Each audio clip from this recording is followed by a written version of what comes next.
Welcome to Capitalists versus Consumers, where we break down how money really works and show you how to start building income that works for you. Today we are covering one of the most powerful and least talked about wealth-building strategies used by the wealthiest families in America. Building generational wealth by never selling your assets, protecting them inside legal structures, and passing them down to the next generation in the most tax-efficient way possible. This is the strategy that keeps old money old.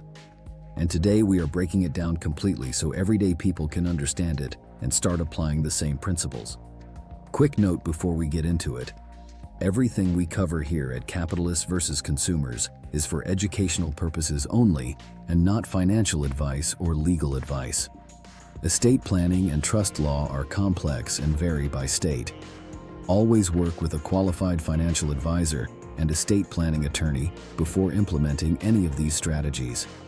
Please hit the like button and subscribe so you never miss a report. Let's get into it. Part 1. The power of never selling. Let's start with the foundation of this entire strategy. The concept of never selling your assets.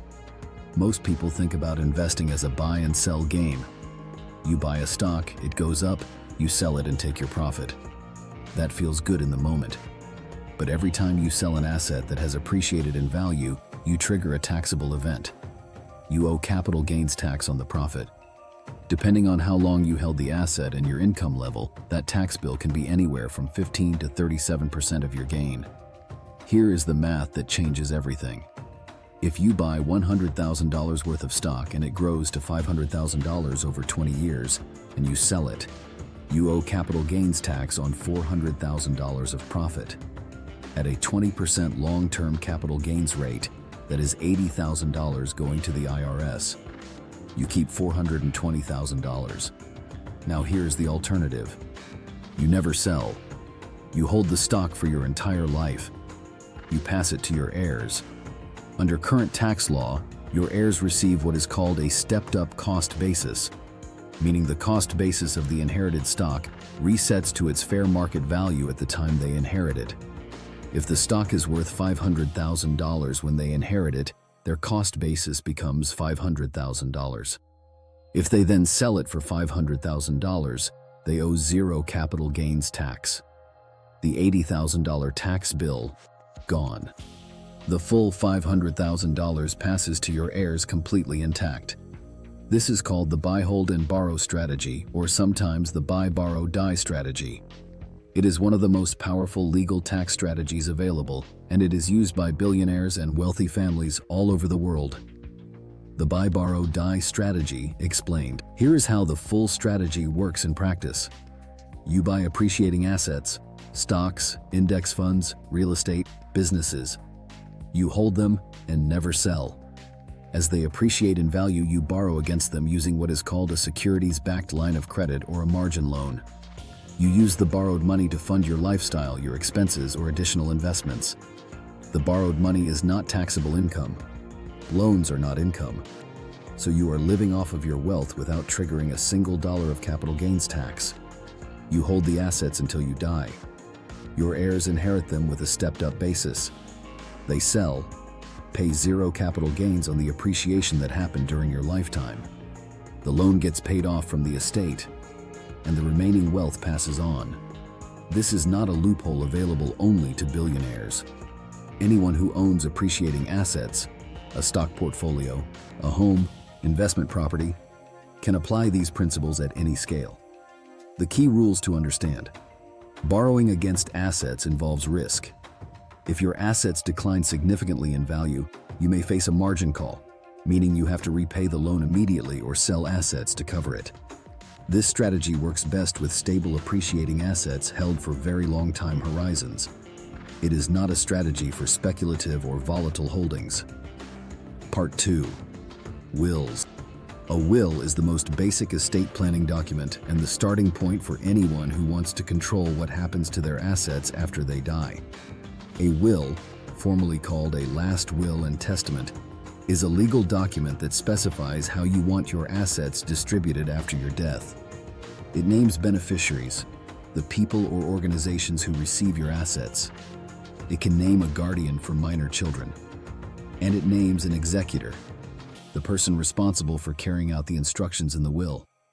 Without a will, your estate goes through a process called intestate succession, meaning the state decides how your assets are distributed according to its own rules. Those rules may not reflect your wishes at all. Your assets could go to relatives you are estranged from. Your unmarried partner may receive nothing.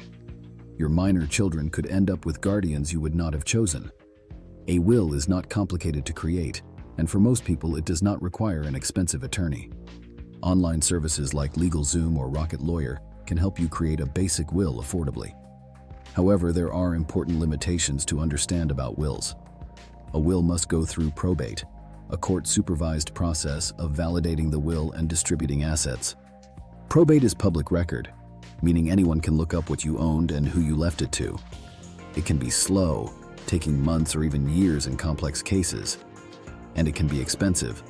Probate fees and court costs can consume a significant portion of smaller estates.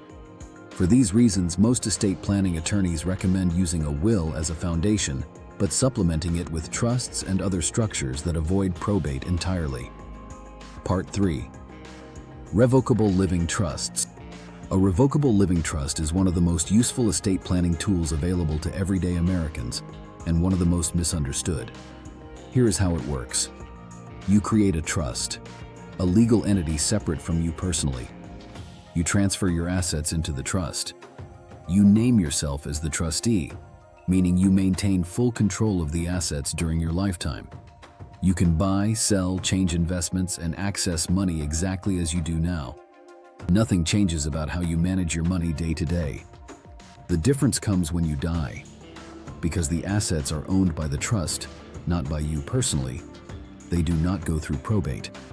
They pass directly to your named beneficiaries according to the terms of the trust. No court, no public record, no delay, no probate fees. A revocable living trust also allows you to specify extremely detailed instructions for how your assets are distributed. You can say assets go to your children, but only after they turn 25, or only for education expenses, or in equal installments over 10 years. A will cannot provide this level of control. The word revocable means you can change or cancel the trust at any time during your lifetime. It is completely flexible. For most families with any meaningful assets, a revocable living trust paired with a pour-over will, a will that sends any assets not already in the trust into it upon your death, is the standard modern estate plan. Part 4. Irrevocable trusts. Now let's get into the more powerful and more complex side of estate planning. Irrevocable trusts. This is where serious wealth protection and tax strategy begins. An irrevocable trust is a trust that once created generally cannot be changed or revoked. When you transfer assets into an irrevocable trust, you give up ownership and control of those assets. That sounds scary. But giving up ownership is precisely what makes irrevocable trusts so powerful from a tax and asset protection standpoint. Because you no longer own the assets, they are no longer part of your taxable estate. They cannot be seized by creditors in most cases. And depending on the type of irrevocable trust, they can pass to heirs completely free of estate tax. Let's cover the most important types. The Irrevocable Life Insurance Trust, also known as an ILIT.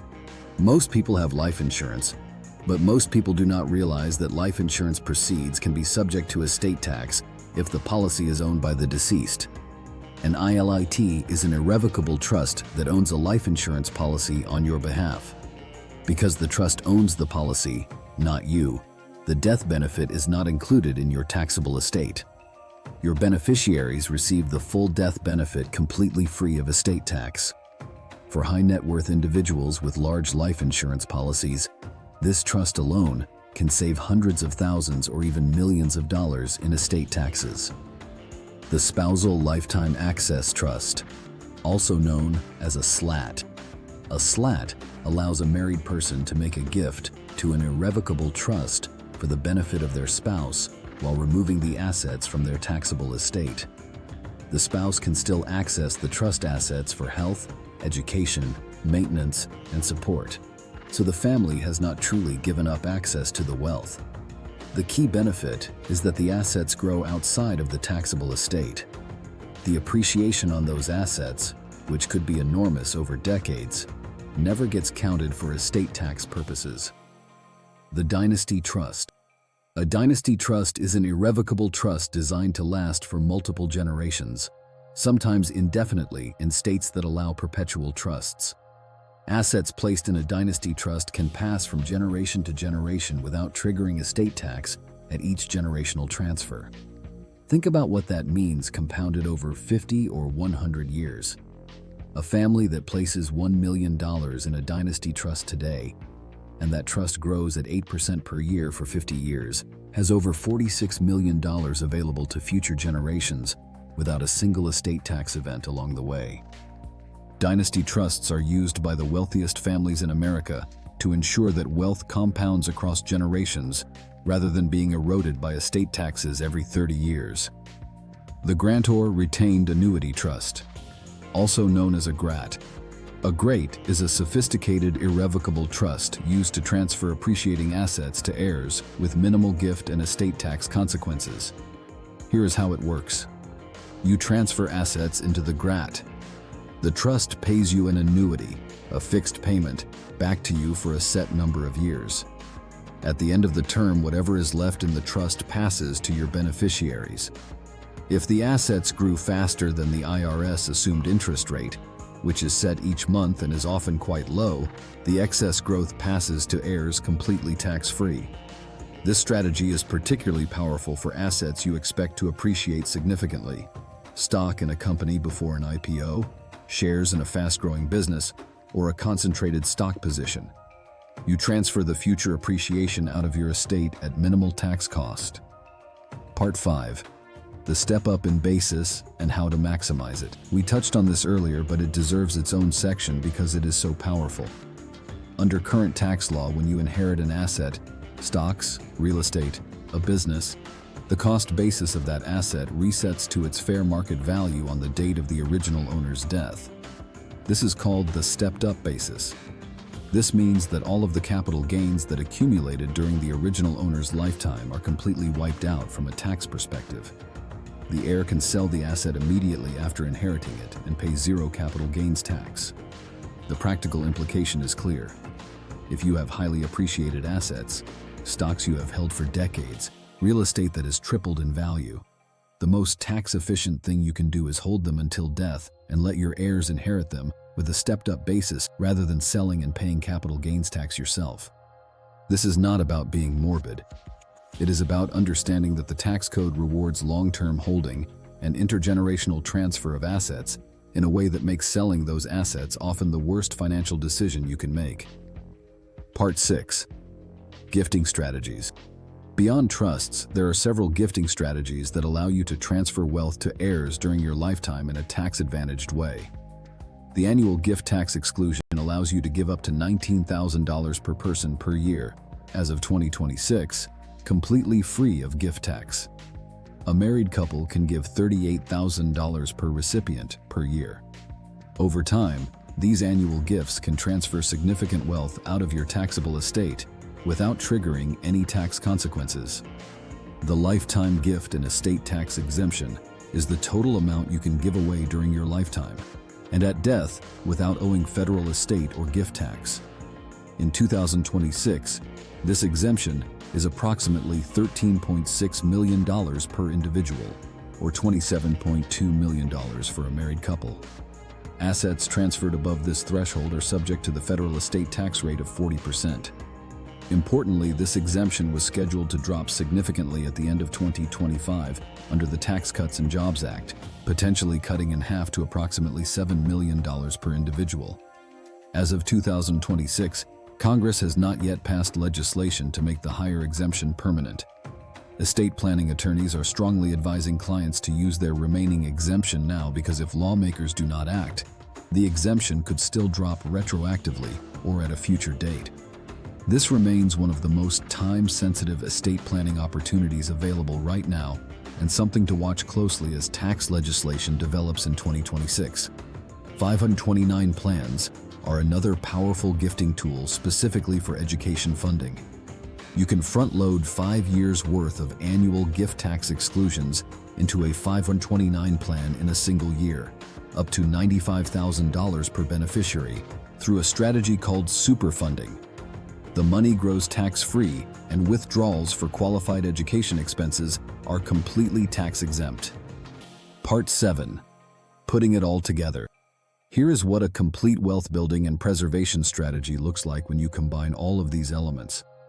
You invest consistently in appreciating assets, diversified index funds, real estate, or a business, and you hold them. You never sell unless absolutely necessary. You let compound interest work over decades, and you use the stepped-up basis strategy to eliminate capital gains for your heirs. You create a revocable living trust to hold your assets and avoid probate. You pair it with a pour-over will to capture any assets that were not transferred into the trust. As your wealth grows, you work with an estate planning attorney to establish irrevocable trusts, an ILIT to keep life insurance proceeds out of your taxable estate, possibly a SLAT if you are married, and a dynasty trust if you want to build true multi-generational wealth. You use annual gifting to systematically move wealth to your heirs and take advantage of the current lifetime exemption before it potentially decreases. And you document everything. You keep your beneficiary designations updated on retirement accounts and life insurance policies because these assets pass outside of your will and trust, regardless of what those documents say.